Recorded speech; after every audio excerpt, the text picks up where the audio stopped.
Hello student, मैं engineer SK गिरी और आज हम लोग पढ़ेंगे class 11th chapter 9 mechanical properties of fluid का लेक्चर नंबर 13। और आज का जो हमारा टॉपिक है वो है विस्कोसिटी। विस्कोसिटी क्या है आज के क्लास में हम लोग समझने वाले हैं। क्लियर? तो चलिए क्लास हम लोग स्टार्ट करते हैं। सबसे पहले मैं आपको ये बता दूं कि आज के क्लास से पहले हम लोग जिस फ्लूइड के बारे में बात की है वो था आइडियल फ्लूइड, और आज का जो हमारा क्लास है वो है नॉन आइडियल फ्लूइड पे आधारित। क्लियर? मतलब आइडियल फ्लूइड के बारे में हमने आपको बताया होगा कि वैसा फ्लूइड जिनके किसी भी दो लेयर के बीच जो टेंजेंशियल फोर्स है वह नहीं लगने चाहिए। मतलब किसी दो लेयर के बीच की जो टेंजेंशियल फोर्स है वह जीरो होना चाहिए। क्लियर? लेकिन जो नॉन आइडियल फ्लूइड होते हैं उनके लेयर्स के बीच में एक टेंजेंशियल फोर्स लगता है। इन टेंजेंशियल फोर्स के बारे में आज के क्लास में हम लोग को पढ़ना है, और इस टेंजेंशियल फोर्स को हम लोग बोलते हैं विस्कस फोर्स, या फिर इसे हम लोग फ्लूइड का इंटरनल फ्रिक्शन भी बोलते हैं। क्लियर?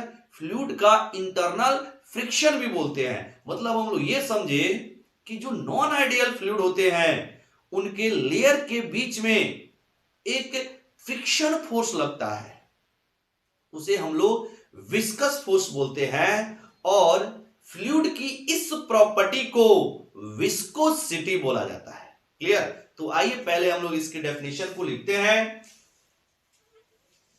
लिखेंगे when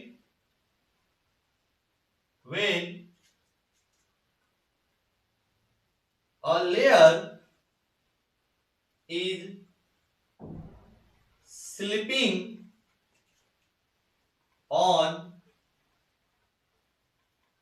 another layer or try to slip on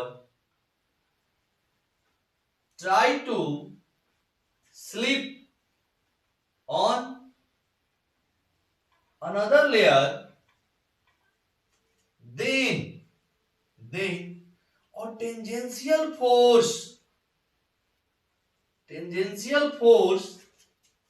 acting between both layers, comma, that force is known as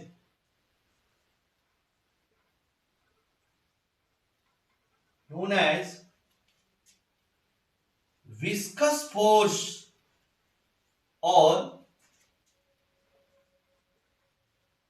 internal friction of the fluid,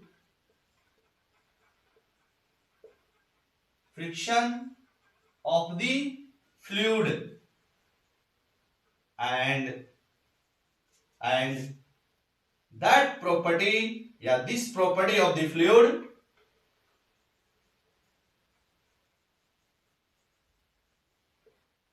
is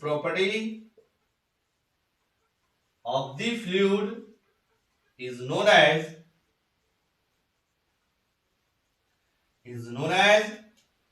viscosity। तो ये है इसकी definition. when a layer is slipping on another layer or try to slip on another layer of a fluid, यहां fluid छूट रहा था, of a fluid, then a tangential force acting between both layer, that force is known as viscous force or internal friction of the fluid, and this property of the fluid is known as viscosity। तो ये है viscosity का definition. अब हम लोग समझते हैं आखिर ये इंटरनल फोर्स या इंटरनल फ्रिक्शन फोर्स जिसे हम लोग विस्कस फोर्स बोल रहे हैं वो आखिर लेयरों के बीच में लगता क्यों है, यानी किसी फ्लूइड के अंदर ये फोर्स डेवलप कैसे होता है, इसके बारे में हम लोग समझेंगे। चलिए यहां पर ध्यान देंगे। मान लीजिए कोई यहां पर एक नॉन आइडियल फ्लूइड है और इसकी जो फ्लो है वो स्ट्रीमलाइन फ्लो है और ये नॉन आइडियल फ्लूइड है। नॉन आइडियल फ्लूइड है। सपोज यहां पे हम लोग ले लेते हैं रिवर वाटर। ये रिवर वाटर है और ये फ्लोइंग है।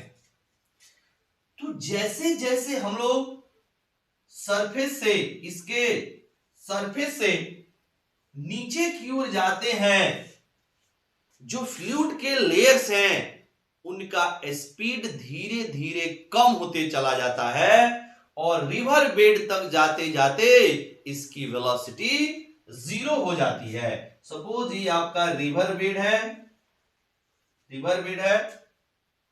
तो जैसे जैसे आप सरफेस से नीचे की ओर जाएंगे, जो वेलोसिटी है वो घटते चली जाती है और रिवर बेड पर एकदम से इसकी वेलोसिटी कितनी हो गई, 0 हो गई।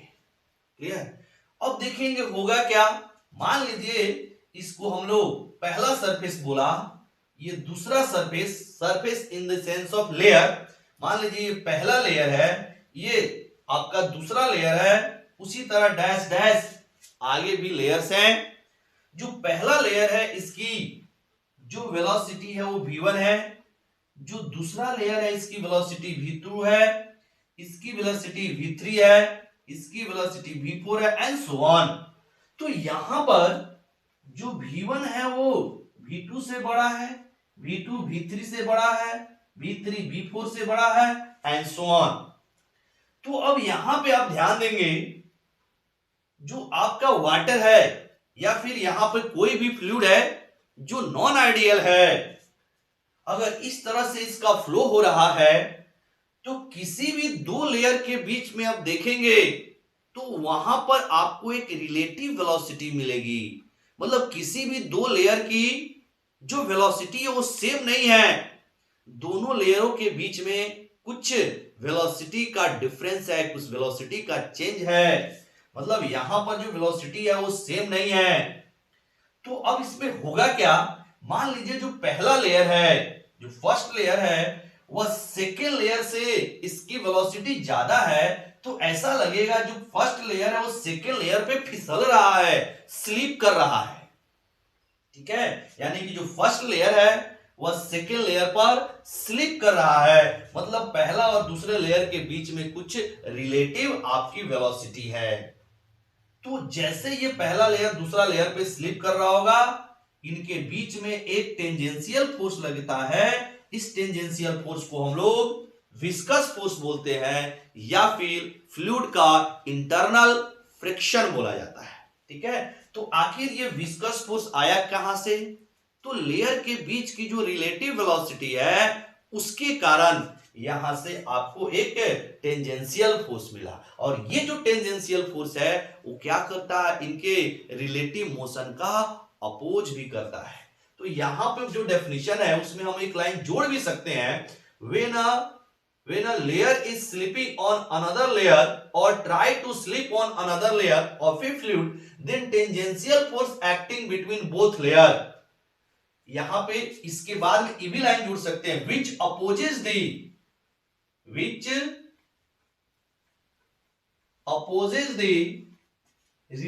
motion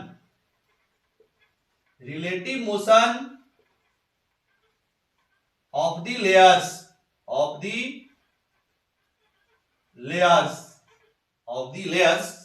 that force is known as viscous force। अब जाके ये क्लियर डेफिनेशन हुआ, which opposes the relative motion of the layers, मतलब इनके बीच की जो रिलेटिव मोशन है उसको अपोज भी करता है ये विस्कस फोर्स। जैसे मान लीजिए अगर थोड़ा देर के लिए हम लोग सॉलिड में चले, मान लो यहां पर एक कोई रफ सरफेस है और यहां पे कोई एक सॉलिड आपका ऑब्जेक्ट है और नीचे आपका रफ सरफेस है। मान लीजिए इस ऑब्जेक्ट पे आप फोर्स लगा रहे हैं F, ठीक है, यानी कि ये जो आपका ऑब्जेक्ट है वो फिसल रहा है इस रफ सरफेस पर, तो इनके कॉन्टैक्ट सरफेस के बीच में एक फोर्स लगता है जो कि सरफेस के पैरेलल होता है और इसके रिलेटिव मोशन का क्या करता है, अपोज करता है। तो सॉलिड में जो रिलेटिव मोशन का अपोज करता है उसको हम लोग क्या बोलते हैं, फ्रिक्शन फोर्स बोलते हैं। बिल्कुल यहां उसी तरह जो लेयर के बीच की जो रिलेटिव मोशन का अपोज करता है, और यहां पर ये लेयर्स पे जो टेंजेंस की डायरेक्शन होती है उस डायरेक्शन में इस फोर्स का डायरेक्शन होता है, इसे हम लोग बोलते हैं विस्कस फोर्स या फिर internal friction of the fluid.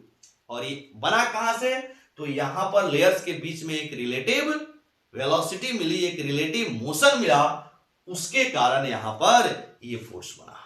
ठीक है, अब देखिएगा इस फोर्स की वैल्यू हम लोग कैसे निकालेंगे, इसके लिए एक टर्म डिफाइन करेंगे जिसको हम लोग बोलेंगे वेलोसिटी ग्रेडियंट।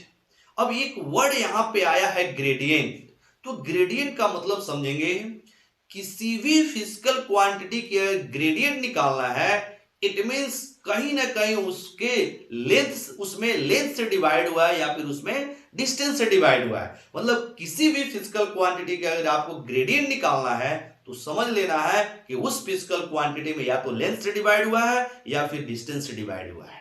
क्लियर, तो जैसे मतलब नाम से ही पता चल रहा है वेलोसिटी ग्रेडियंट, मतलब वेलोसिटी को कहीं ना कहीं डिस्टेंस या लेंथ से डिवाइड किया गया होगा। ग्रेडियंट का मतलब फिजिक्स में होता है डिस्टेंस या लेंथ से डिवाइड करना। बिल्कुल रेट कहीं पे लिखा हुआ है, एक और बात सुन लें, जहां पे रेट कहीं लिखा हुआ है तो रेट का मतलब होता है टाइम से डिवाइड करना। अगर किसी फिजिकल क्वांटिटी में रेट की बात किया जा रहा है तो उस फिजिकल क्वांटिटी को टाइम से डिवाइड किया जाएगा। जैसे वेलोसिटी रेट, मतलब रेट ऑफ वेलोसिटी अगर कहीं लिखा हुआ है इसका मतलब velocity divided by time. Clear, velocity की रेट निकालनी है, यानी रेट ऑफ वेलोसिटी का मतलब velocity upon time. Velocity gradient मतलब वेलोसिटी अपॉन लेंथ या फिर वेलोसिटी अपॉन डिस्टेंस। क्लियर, तो यहां पर एक टर्म हम लोग डिफाइन करेंगे वेलोसिटी ग्रेडियंट, फिर उसके बाद में विस्कस फोर्स की वैल्यू कितनी होगी इसको हम लोग भी निकालेंगे। क्लियर, चलिए इसको नोट कर लीजिएगा, हो गया।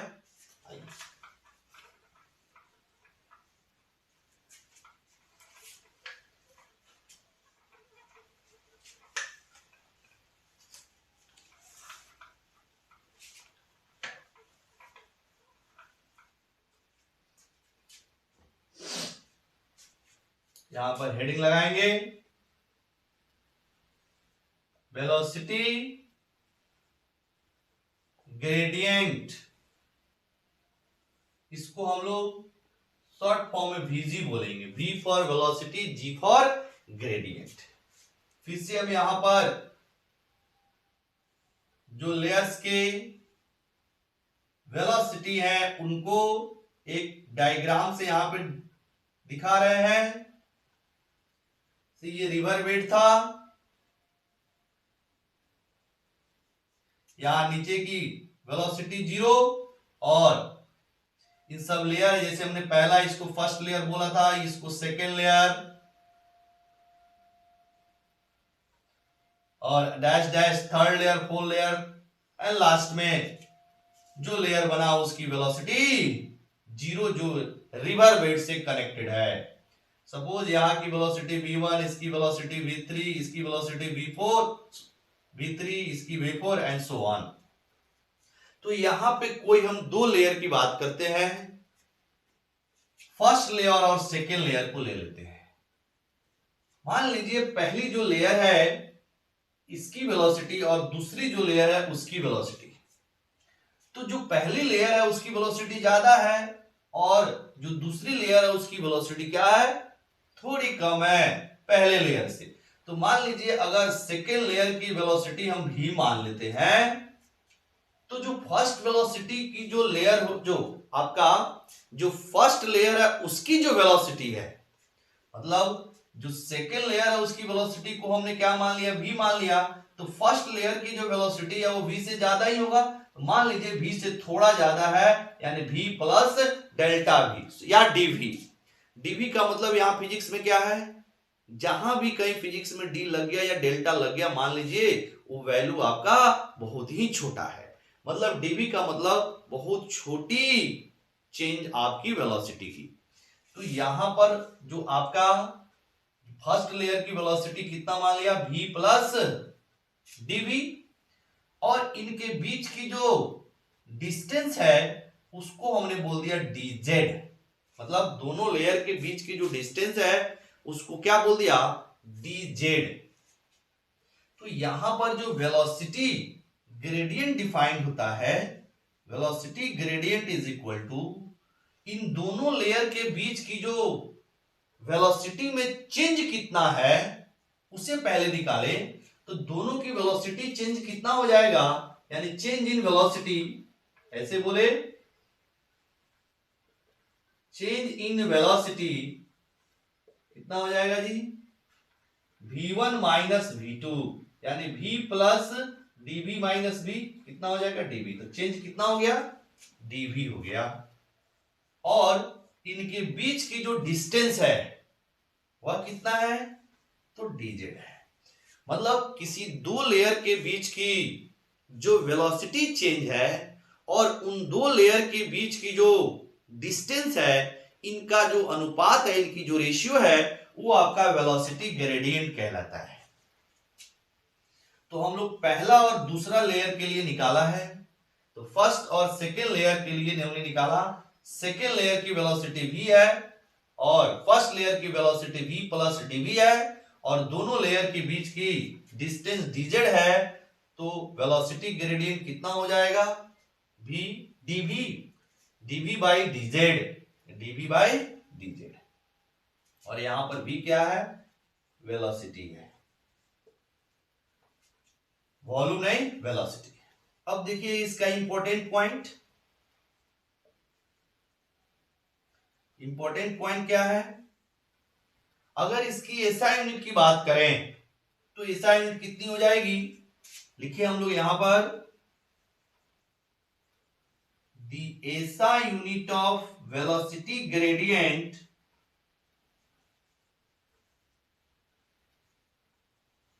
is, देखिएगा मीटर बाय सेकेंड, वेलोसिटी का क्या हो जाएगा, मीटर बाय सेकेंड, और dz मतलब लेंथ है, तो लेंथ का क्या हो जाएगा, 1 बाई मीटर। ये आपका मतलब लेंथ का मीटर, लेकिन क्या है नीचे मीटर है, 1 बाई मीटर नहीं, मतलब लेंथ मीटर है लेकिन वो क्या है, नीचे है, तो क्या मीटर हो जाएगा। तो ये मीटर से मीटर कैंसिल हो जाएगा, पर सेकेंड आ गया, सेकेंड इनवर्स। तो अगर इसकी ऐसा यूनिट सेकेंड इनवर्स है तो क्या इसकी डायमेंशन फॉर्मूला बना सकते हैं, कितना हो जाएगा, the dimension formula of, dimensional formula of velocity gradient vg लिख दे रहे हैं शॉर्ट फॉर्म में, is l minus sorry t minus 1 ना हो जाएगा बाबू, t माइनस 1। और स्टैंडर्ड फॉर्म में इसको लिखना है तो कैसे लिखेंगे, m0 l0 t माइनस 1, ऐसे लिख सकते हैं। तीसरा पॉइंट, ये वेलोसिटी ग्रेडियंट जो होता है वो वेक्टर क्वांटिटी होता है। Velocity gradient is a vector quantity. अगर वेक्टर क्वांटिटी है तो इसकी डायरेक्शन होगी।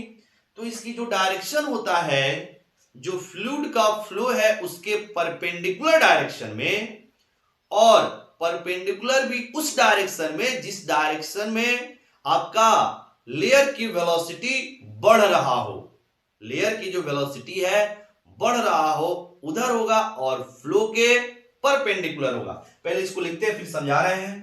Velocity gradient is a vector quantity whose direction is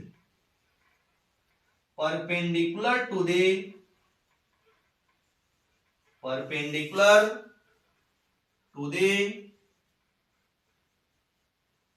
direction of flow and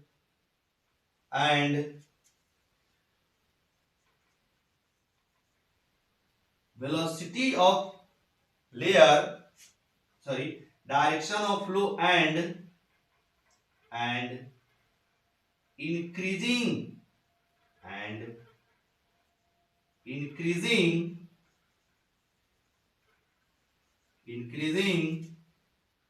velocity of the layer. क्या है? Perpendicular to the direction of flow and increasing velocity of the air, या towards increase and towards, यहां पे towards छूट रहा है, and towards increasing velocity of the layer.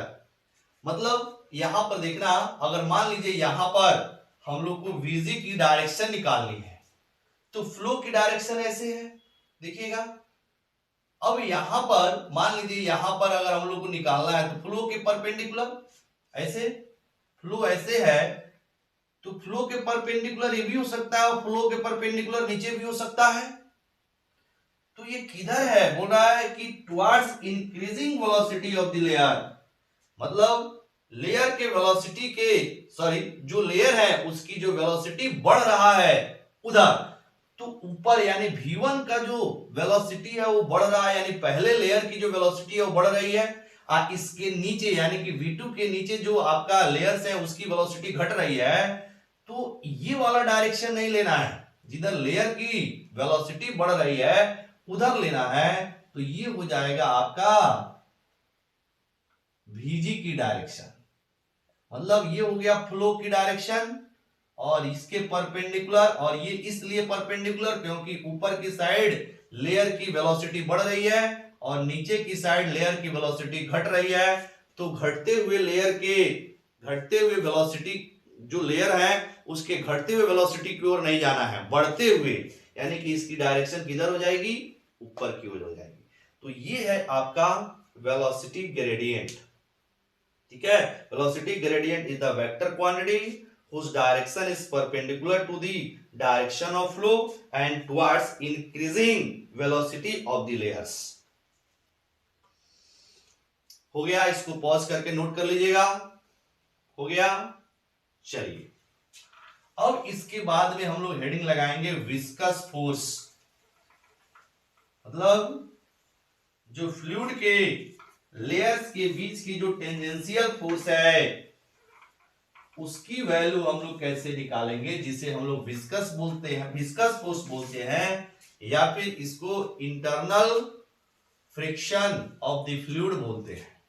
यहां पे लिखेंगे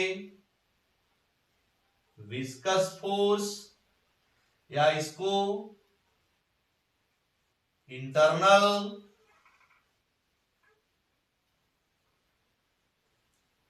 फ्रिक्शन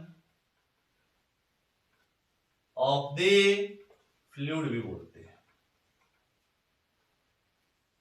अब देखिएगा, दो लेयर्स के बीच की जो विस्कस फोर्स है वह किन किन बातों पे डिपेंड करता है, इसको हम लोग यहां पे लिखेंगे। यहां पे लिखेंगे दी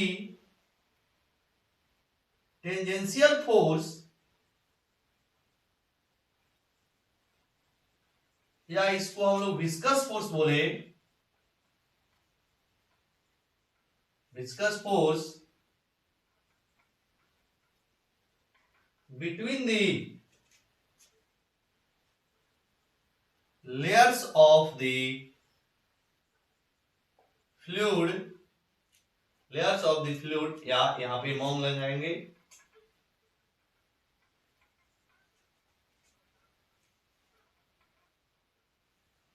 the tangential force among the layers of the fluid is depends on following factors। पहला जो आपका विस्कस फोर्स है directly proportional to contact area, and it is also directly proportional to velocity gradient, velocity gradient. अब इन दोनों को मान लीजिए, ये पहला इक्वेशन है, ये दूसरा इक्वेशन है। इन दोनों इक्वेशन को जब एक साथ लिखेंगे क्या हो जाएगा? From equation 1 and 2, viscous force directly proportional to A dv by dz। और इस प्रोपोर्शनलिटी को जब इक्वल में बदलते हैं तो एक कांस्टेंट आता है। This constant is equal to eta A dv by dz। और यहां पर एक साइन लगता है माइनस का। ये माइनस का मतलब है कि जो आपका विस्कस फोर्स है वह लेयर्स के बीच की जो रिलेटिव मोशन है उसका अपोज करता है, साइन का मतलब है। ठीक है, अगर ओनली मैग्नीट्यूड की बात की जाए, ओनली मैग्नीट्यूड, तो only magnitude of viscous force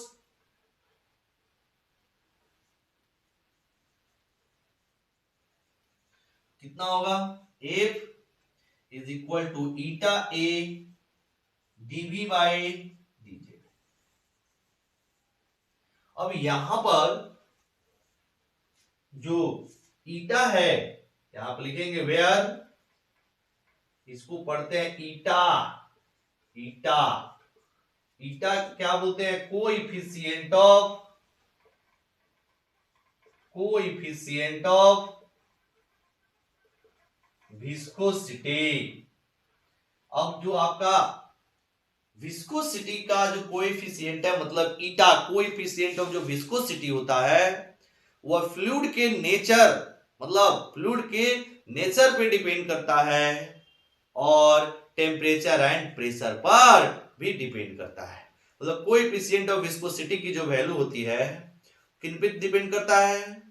तो फ्लूइड के नेचर पे डिपेंड करता है और आपका टेम्परेचर एंड प्रेशर पे डिपेंड करता है। इसको भी हम लोग यहां पर देखेंगे। तो अगर हम लोग यहां से ईटा निकाले तो ईटा इज इक्वल टू क्या हो जाएगा? Viscous force divided by A into dv by dz। मतलब ऐसे viscous force is equal to, sorry, eta यानी कि coefficient of viscosity is equal to viscous force divided by A into vg, velocity gradient. ऐसे अब देखिएगा, ये coefficient of viscosity यानी ईटा के बारे में जो एनसीईआरटी है किस तरह एक्सप्लेन किया है इसको भी हम लोग समझ लेते हैं।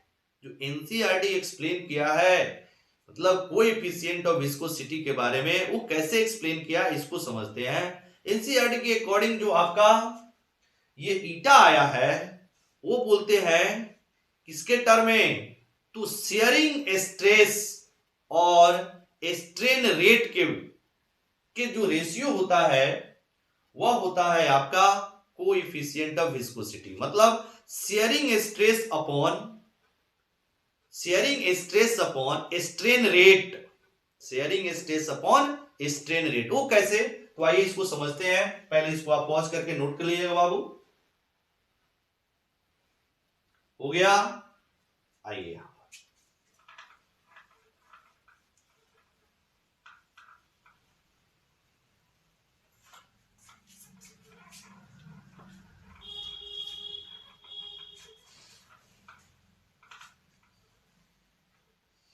देखिएगा, एनसीईआरटी के अकॉर्डिंग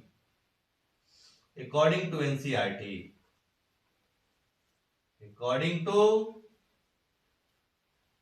एनसीईआरटी, ये समझाते हैं कि जैसे अभी हम लोग यहां पर देखे हैं कि जो ऊपर वाली लेयर्स होते हैं यानी कि टॉप जो लेयर्स हैं सबसे, यानी फ्लूइड की जो सरफेस है वहां पर वेलोसिटी क्या होता है? वो सबसे ज्यादा होता है। और एकदम बॉटम पॉइंट पे जो वेलोसिटी होता है वो क्या होता है? जीरो। यानी कि ये पॉइंट को ये जीरो ले लिए। मान लीजिए एक पॉइंट और है जहां पे इसकी वैल्यू जीरो है, ऐसे। ठीक है, और ऊपर वाला जो पार्ट है वो क्या है? उसकी वेलोसिटी सबसे ज्यादा है। यानी कि ऊपर वाला जो लेयर्स है बाकी लेयर्स पे एक आपका रिलेटिव मोशन, यानी कि इसको बोल सकते हैं इन पे एक रिलेटिव वेलोसिटी एक्ट हो रहा होगा। मतलब ऐसा लग रहा है कि ऊपर वाला जो लेयर है वो क्या हो रहा है, खींचा जा रहा है नीचे वाले लेयर्स को। नीचे वाला लेयर्स क्या है, उसकी वेलोसिटी 0 है, ये तो समझ लेंगे ये बांधा हुआ है। जैसे हम लोग आपका सॉलिड में देखा था कि मान लीजिए कोई बुक है, उसके अपर सरफेस पे एक टेंजेंशियल फोर्स लग रहा है, अपर सरफेस पर एक टेंजेंशियल फोर्स लग रहा है और नीचे वाला सरफेस क्या हो, रेस्ट में है। तो अपर सरफेस वाला क्या हो जाता है, आगे खिसक जाता है और जो नीचे वाला जो पार्ट है उसका फिक्स रहता है। और ये जो आपका डायग्राम होता है थोड़ा सा आगे की ओर बेंड कर जाता है। बिल्कुल यहां भी नीचे वाला पार्ट फिक्स हो गया और समझेंगे ऊपर वाला लेयर पे एक फोर्स लग रहा है। तो ये जो आपका यहां वाला पार्ट थोड़ी देर के बाद मान लीजिए डेल्टा टी टाइम के बाद यहां चला जाएगा और ये जो पार्ट है वो कुछ यहां चला जाएगा, ठीक है, यानी ऐसे इस तरह करके कुछ आपको एनसीईआरटी समझाया है इस चीज को ऐसे। यानी कि ये जो पार्ट है वो खिसक के यहां चला गया। मान लीजिए ये डेल्टा टी टाइम में कितना खिसका, डेल्टा एक्स खिसका, इसको अब हमने ऐसे बना दिया, ये पुरानी वाली हो गई ऐसे, ये चीज क्लियर। मतलब ये वाला जो पार्ट है आगे की ओर खिसक गया और यहां पे इसको डार्क बना दिया, ऐसे खिसक गया है। इधर मान लीजिए आपका जो टेंजेंशियल फोर्स लग रहा है जिसके कारण खींचा जा रहा है वो एफ है और इधर जो वेलोसिटी है मान लीजिए वो वी है। ये मान लीजिए लेंथ एल है। तो अगर हम लोग यहां पर शियर स्ट्रेस की बात करें, जैसे टॉप सरफेस पे एक फोर्स लग रहा है, नीचे वाला जो सरफेस है वो क्या है, फिक्स है, तो आगे वाला सरफेस क्या होगा, खिसकेगा और बाकी सरफेस सब क्या हो जाएगा, थोड़ा सा आगे की ओर खिसक जाएगा। लेकिन जो यहां पर सटे हुए है, जो जिसको हम लोग रिवर बेड बोल रहे थे, वो फिक्स है, यानी कि उसकी वेलोसिटी 0 है तो वही रहेगा। तो आगे वाला लेयर सब आगे चला, सॉरी आगे वाला जो पार्ट है थोड़ा सा आगे निकल जाएगा, झुक जाएगा। तो यहां पर अगर हम लोग शियर स्ट्रेस की बात करें, शियर स्ट्रेस तो क्या हो जाएगा, force upon area. Shear stress, एक सेकंड, स्ट्रेस स्ट्रेस हो गया, shear stress force upon area. और वो एक ऐसा फोर्स है तो टेंजेंशियल फोर्स है, टेंजेंशियल फोर्स अपॉन एरिया। यहां पे आप लिख सकते हैं टेंजेंशियल फोर्स अपॉन एरिया। और यहां पे अगर हम लोग शियर स्ट्रेन निकाले, शियर स्ट्रेन, तो शियर स्ट्रेन क्या हो जाएगा, delta X by L, delta X by L. अब हमने क्या किया, यहां पर टाइम से डिवाइड कर दिया। मान लीजिए छोटा टाइम डेल्टा टी है तो हमने इस इक्वेशन को क्या किया, टाइम से डिवाइड कर दिया। मतलब shear strain upon delta T is equal to delta X by delta T into 1/L, ऐसे भी लिखा जा सकता है। इसको देखिएगा, बिल्कुल लिखा जा सकता है, डेल्टा टी से हमने दोनों तरफ डिवाइड कर दिया। और shear strain upon delta T, मतलब टाइम से डिवाइड हुआ, इसका मतलब रेट पढ़ा जा सकता है। किसका रेट, तो शियर स्ट्रेन का रेट। यानी हम लोग ऐसे भी लिख सकते हैं, rate of shear strain is equal to delta x by delta t, को वेलोसिटी बोल सकते हैं। यानी कि ये कितना खिसका, तो डेल्टा एक्स, कितने टाइम में, तो डेल्टा टी टाइम में। तो डिस्टेंस अपॉन टाइम को हम लोग स्पीड बोल सकते हैं या डिस्प्लेसमेंट अपॉन टाइम को हम लोग वेलोसिटी बोल सकते हैं, इंटू 1/L, मतलब V/L लिख सकते हैं, V/L। क्लियर। अब देखिएगा रेट ऑफ स्ट्रेन, या इसको स्ट्रेन रेट भी बोलते हैं, तो रेट ऑफ स्ट्रेन जो हो जाएगा सॉरी, रेट ऑफ स्ट्रेन या shear strain is equal to Vg, मतलब वेलोसिटी ग्रेडियंट। क्यों, क्योंकि यहां पर देखिएगा ये वेलोसिटी हो गई और ये लेंथ हो गया, ये वेलोसिटी हो गई और ये लेंथ हो गया। तो वेलोसिटी अपॉन लेंथ को क्या बोलेंगे?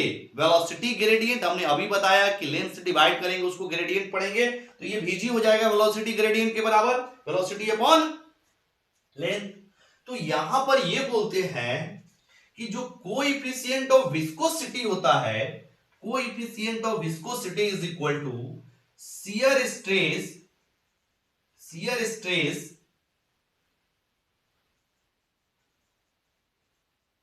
Shear stress upon rate of strain, rate of strain. ये डिफाइन करते हैं एनसीईआरटी कि जो कोएफिशिएंट ऑफ विस्कोसिटी होता है वह shear stress upon rate of strain के इक्वल होते हैं। और शियर स्ट्रेस क्या हो जाएगा? फोर्स अपॉन या टेंजेंशियल फोर्स अपॉन कितना? एरिया इनटू ये आपका रेट ऑफ स्ट्रेन कितना हो जाएगा? वेलोसिटी ग्रेडियंट के बराबर हो जाएगा। और ये जो टेंजेंशियल फोर्स है यही तो आपका विस्कस फोर्स काम करेगा, ये भी टेंजेंशियल फोर्स, और विस्कस फोर्स भी क्या होता है? Tangential force. तो यहां पर tangential force upon area into VG हो जाएगा, बोलिए होगा इंटू वीजी। तो ये आपका हो गया ये formula coefficient of viscosity is equal to shear stress upon shear strain, और इसको ऐसे भी लिख सकते हैं वीजी के जगह पे force upon area I into V upon L. बोलिए velocity gradient V upon L, this is equal to F L divided by A into V. यही फॉर्मूला लिखा जाता है एनसीईआरटी में। एनसीईआरटी में आपका यही फॉर्मूला लिखा है F L divided by A into V. और ये देखिएगा सेम चीज आपका, और सेम चीज ये जो मैंने ड्राइव किया है दोनों क्या है? सेम ही है, तो कंफ्यूज नहीं होना है। दोनों फॉर्मूला क्या है बाबू? एक ही है। ये समझाते हैं किससे? तो शियर स्ट्रेन और आपका शियर स्ट्रेन के हेल्प से। लेकिन यहां पर जो स्ट्रेन होता है वो सिंपल स्ट्रेन है, ये स्ट्रेन रेट होता है, मतलब टाइम से डिवाइड किया गया। शियर स्ट्रेन अपॉन टाइम को बोला जाता है रेट ऑफ स्ट्रेन या फिर rate of shear strain. Clear? तो ये भी फॉर्मूला याद रखना है और ये भी फॉर्मूला आपको याद रखना है। क्लियर?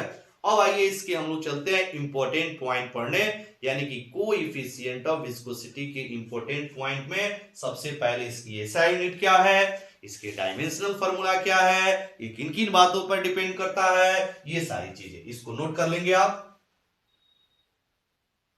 हो गया? आइए बिठा दो।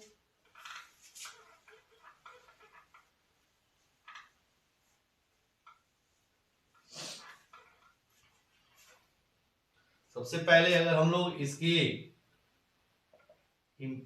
इंपॉर्टेंट पॉइंट नंबर 1 की बात करें, यानी एसआई यूनिट ऑफ ईटा। ईटा का मतलब समझ रहे हैं कोएफिशिएंट ऑफ विस्कोसिटी इज कितना हो जाएगा? ये आपका फोर्स है तो न्यूटन डिवाइडेड बाय एरिया का मीटर स्क्वायर, और अभी हम लोग वीजी का देखे हैं सेकेंड इनवर्स, तो ये हो जाएगा न्यूटन सेकेंड इनवर्स ऊपर जाएगा तो Newton second per metre square. इसका हम लोग एसआई यूनिट की बात कर लिया, इसका हम लोग थोड़ा सीजीएस यूनिट की बात करते हैं। मतलब जो आपका ईटा का एसआई यूनिट है वो है Newton second per metre square, ऐसे भी बोल सकते हैं इसको Newton second per metre square, या फिर न्यूटन सेकेंड मीटर -2, ऐसे भी लिखा जाता है। सभी एक ही बात है। अब इसके हम लोग सीजीएस यूनिट की बात करें, CGS unit of eta is twice, क्या होता है? Twice capital P.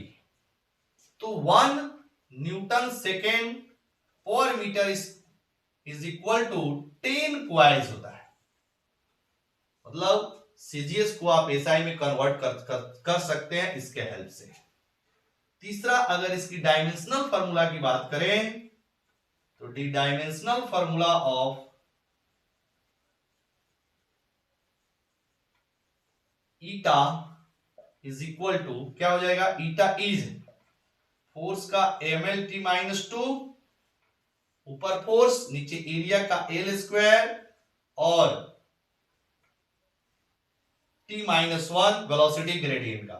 सॉल्व करेंगे तो m ये ऊपर जाएगा, m l-1 हो जाएगा, क्योंकि यहां पे +1 ये -2 मिलके -1 हो जाएगा, ये ऊपर जाएगा -2 + 1 फिर -1 हो जाएगा, यानी m l-1 और t-1। और तीसरा नंबर है, सॉरी चौथा नंबर इसका, ये जो आपका कोएफिशिएंट ऑफ विस्कोसिटी है वह nature of the substance of the fluid पे डिपेंड करता है। मतलब the value of eta is depends on nature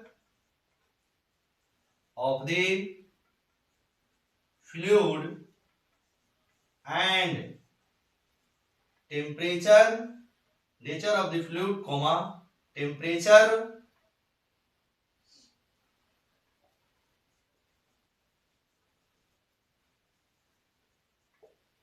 and pressure, इन पे डिपेंड करता है। मतलब ईटा की जो वैल्यू है वह इन बातों पर डिपेंड करता है। मतलब ईटा आपके टेम्परेचर, प्रेशर और नेचर ऑफ द फ्लूइड पे डिपेंड करता है। और टेम्परेचर के साथ कैसे डिपेंड करता है जरा इसको समझिएगा।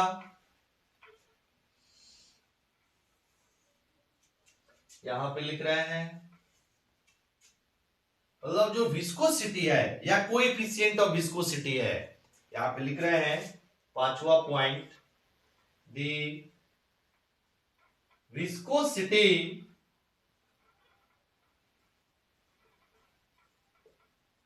of a sorry the viscosity of liquid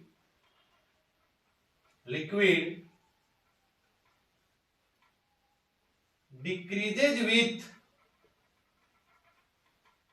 increase the temperature, decreases with increase the temperature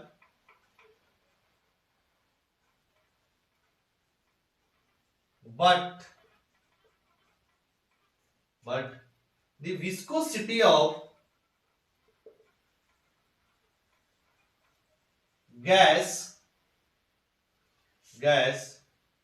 increases with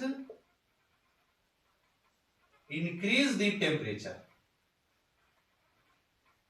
मतलब अगर गैस का टेम्परेचर बढ़ रहा है तो इसकी विस्कोसिटी भी बढ़ेगी, बट लिक्विड की टेम्परेचर अगर बढ़ रहा है तो इसकी विस्कोसिटी घटेगी। क्लियर? नेक्स्ट, ये तो हो गया टेम्परेचर पे कैसे डिपेंड करता है विस्कोसिटी। अब प्रेशर का देखिएगा, the viscosity of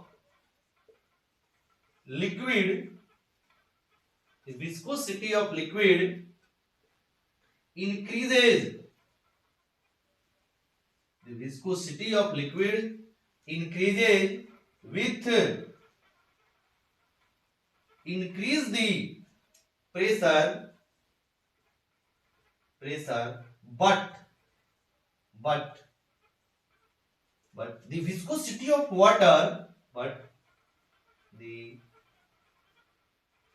viscosity of water is decreases with increase the pressure। अब देखो ये क्या है, एक एक्सेप्शन है। मतलब वाटर को छोड़कर, वाटर के साथ क्या है कि वाटर की विस्कोसिटी जो है वो प्रेशर बढ़ने से घटता है, प्रेशर बढ़ने से घटता है वाटर का, बट वाटर को छोड़ के जो बाकी लिक्विड है उसकी प्रेशर जो होती है, अगर उसकी प्रेशर बढ़ेगी तो उसकी विस्कोसिटी भी प्रेशर के साथ बढ़ती है। The viscosity of liquid increases with increase the pressure, but viscosity of water is decreases with increase the pressure, and there is no there is no change in viscosity. There is no change in viscosity of gas when pressure is increases. When pressure is increases. ठीक है, तो ये है कुछ viscosity की important points. Clear? मतलब जो viscosity अगर किसी सब्सटेंस की बढ़ रही है, इसका मतलब क्या है समझेंगे।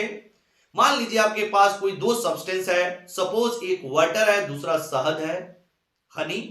एक वाटर है दूसरा हनी है, तो जो हनी होता है उसकी विस्कोसिटी ज्यादा होती है विथ कंपेयर टू वाटर। इसका मतलब है कि अगर दोनों को सेम फर्श पे रखा जाए तो वाटर की जो फ्लो होगा वो ज्यादा होगा, क्योंकि इसकी विस्कोसिटी कम है, इसके बीच की जो इंटरनल फ्रिक्शन है वो कम है। बट जो हनी होता है इसकी विस्कोसिटी ज्यादा होने के कारण इसमें फ्लो कम होगा, क्योंकि इनके जो लेयर्स है इनमें जो इंटरनल फ्रिक्शन है वो ज्यादा लग रहा है एज कंपेयर टू वाटर। इसीलिए जो हनी होता है वो कम फ्लो करता है वाटर के रिस्पेक्ट में। ऐसे दूसरा देखा जाए, मान लो एयर और वाटर है, तो वाटर की जो विस्कोसिटी होता है वो एयर से ज्यादा होता है। मतलब ऐसे हम लोग एग्जांपल देखें तो एयर में हम लोग दौड़ते हैं तो हमें कम थकान होती है एज कंपेयर वाटर, क्योंकि एयर की विस्कोसिटी कम होने के कारण जो विस्कस फोर्स या फ्रिक्शन फोर्स जो लगता है वो कम लगता है, और वाटर में विस्कोसिटी ज्यादा होने के कारण, इंटरनल फ्रिक्शन ज्यादा होने के कारण हम पे ज्यादा फ्रिक्शन लगता है। समझ में आया? इसीलिए उसमें थकान ज्यादा होती है। तो जो विस्कस फोर्स एक्चुअली क्या है? लिक्विड के लेयर्स के इंटरनल फ्रिक्शन है, और ये सॉलिड फ्रिक्शन से थोड़ा डिफरेंट है। सॉलिड फ्रिक्शन में जो सॉलिड फ्रिक्शन की जो वैल्यू होती है वो कॉन्टैक्ट एरिया और वेलोसिटी पे डिपेंड नहीं करता था। याद कीजिए, जो सॉलिड में फ्रिक्शन लगती है उसकी वैल्यू एरिया और वेलोसिटी पे डिपेंड नहीं करता है, बट जो विस्कस फोर्स है वह एरिया और वेलोसिटी पे डिपेंड करता है, जिसका अभी हम लोग फॉर्मूला डिराइव किए हैं। क्लियर? फॉर्मूला क्या आया था? यानी viscous force is equal to eta A dv by DZ.